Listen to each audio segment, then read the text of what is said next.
नमस्कार, मैं आशीन दीक्षित और आप देख रहे हैं इंडिया वॉइस। स्वागत है आपका देवभूमि समाचार में। अब सीधे चलते हैं लखनऊ, जहां पर मुख्यमंत्री योगी आदित्यनाथ जनसभा को संबोधित कर रहे हैं।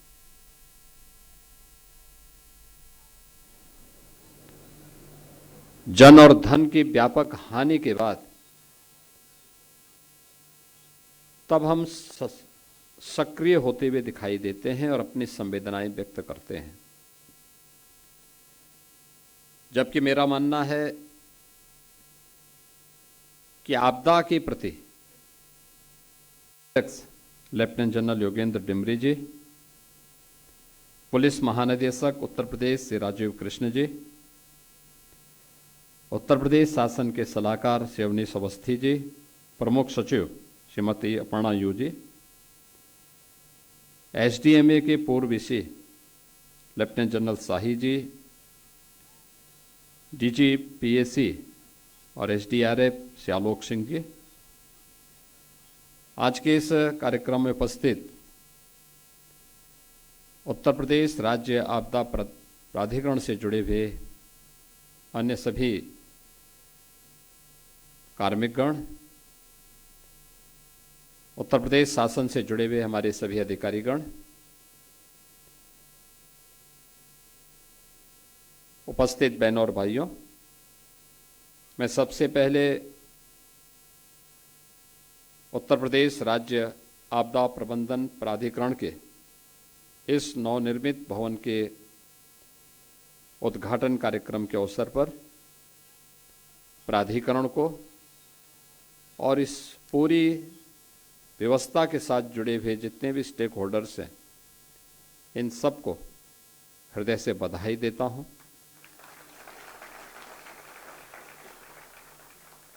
एक लंबे अंतराल के बाद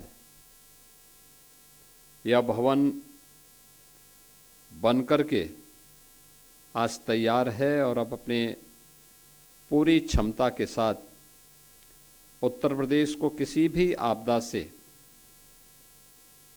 होने वाली जन धन की हानि को न्यूनतम स्तर तक पहुंचाने के लिए अपना योगदान देने के लिए भी तैयार है। हम लोग अक्सर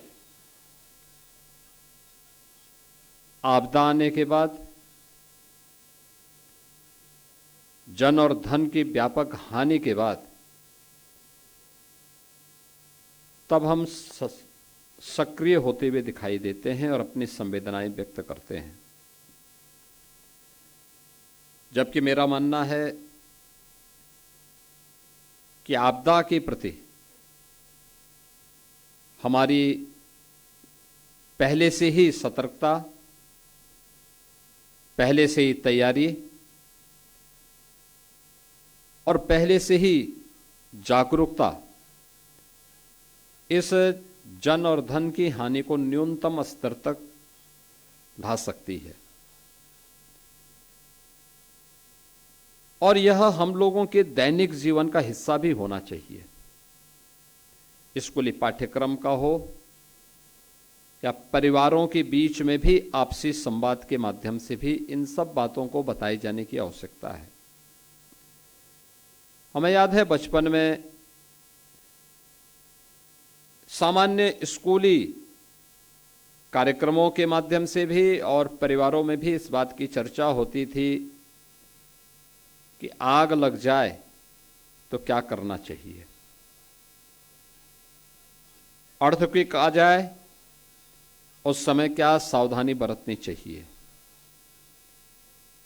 नदी में बाढ़ का पानी है उस समय क्या सावधानी बरतनी चाहिए।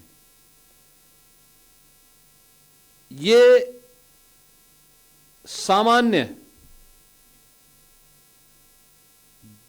यानी एक जो घटनाएं हैं, इन घटनाओं में हमारा असामान्य आचरण नुकसान पहुंचाता है।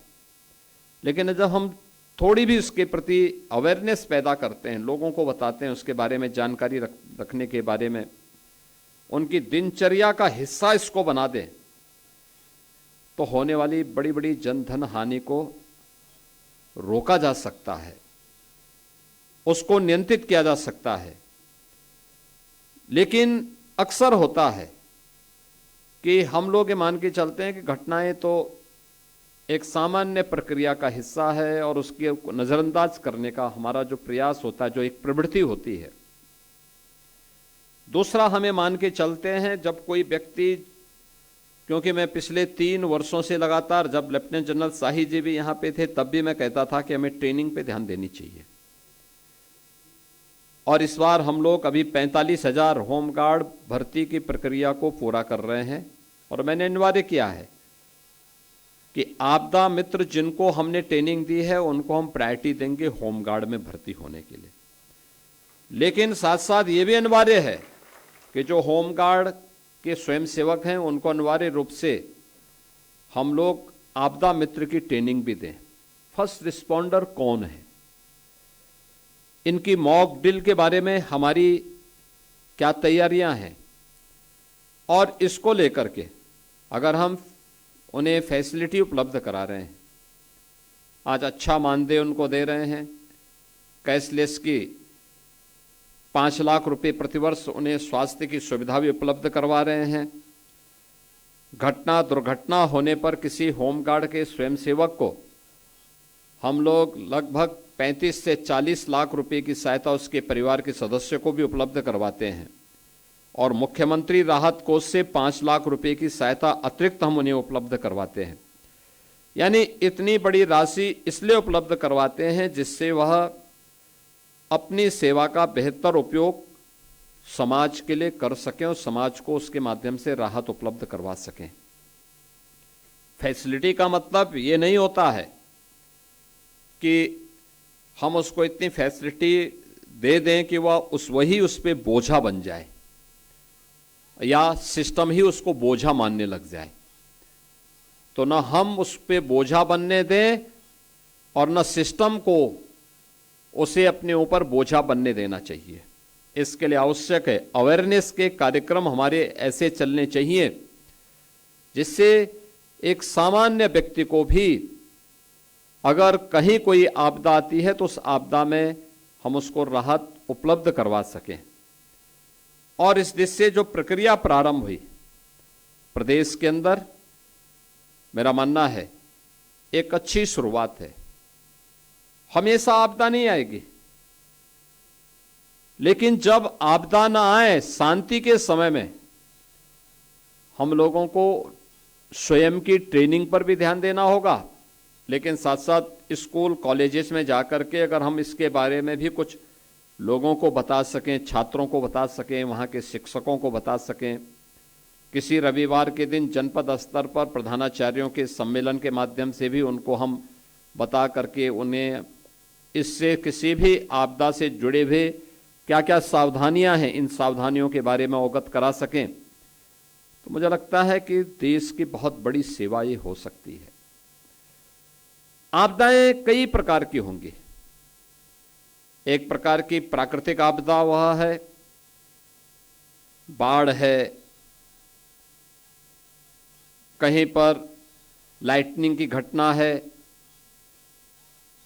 अतिवृष्टि के कारण होने वाले जनधन की हानि का हो, या फिर मानव की असावधानी से होने वाली आपदाएं, अग्निकांड की घटनाएं हैं, या किसी भवन की गलत डिजाइनिंग के कारण या किसी दुर्घटना के कारण भवन का धराशायी हो जाने का हो जाना है। ये सभी, इसके साथ ही कुछ ऐसी भी आपदाएं हैं जिन्हें आप एक प्रकार से आधी भौतिक आपदा के रूप में ले सकते हैं, यानी किसी जीव के द्वारा पहुंचाई जाने वाली हानि। और मुझे प्रसन्नता है कि उत्तर प्रदेश देश का पहला राज्य था जिसने मानव वन्य जीव द्वंद्व को भी आपदा की श्रेणी में लेकर के उससे लोगों को राहत देने का कार्य किया। अब ये मैं देख रहा था, 2 दिन पहले बहराइच के पास एक घटना घटित हुई। एक 12 साल के लड़के को क्रोकोडाइल ने पूरी तरह निगल डाला। अगर हम थोड़ी सावधानी बरतें, लोगों को पहले से पता है कि क्रोकोडाइल के प्रति कौन से क्षेत्र संवेदनशील है। ऐसा तो है नहीं कि क्रोकोडाइल बहुत लंबी दूरी तय करता हो, नहीं दूरी तय करता हो, मुश्किल से अपने पूरे जीवन भर में 3 से 4-5 किलोमीटर की दूरी के दायरे, उसी दायरे में रहता है। उसके उस लक्षण के बारे में हमें जानकारी है, लेकिन उस सब के बावजूद भी जबरदस्ती कोई व्यक्ति उसके साथ खिलवाड़ करने लग जाए, हम लोगों को उसके बारे में बताएं ना, उसके बारे में कोई अलर्ट वहां पे जारी ना हो, लोग वीडियो बनाते रहते हैं लेकिन कोई भी उसके बारे में बचाव के लिए या वहां न जाने के लिए लोगों को हिदायत नहीं दे पाते हैं। 12 साल की उम्र क्या होती है, लेकिन उस बच्चे को क्रोकोडाइल निगल गया।